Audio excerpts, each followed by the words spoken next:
In this video, I tell you how Sheikh Hamdan missing his second wife.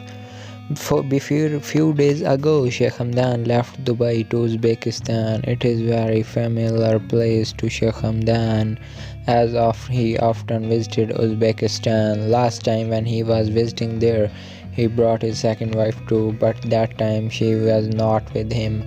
He missing him very much, and he wrote a poem about his love and loneliness. Poem he shared by Sheikh Hamdan on 15th of October 2022. His second wife is one of who changed. In the third sentence he says nothing to make the poet tired. Even he smiled and spent time with his friends, and he said in his inside he said about his family life, and he said for nothing not having his second wife around him.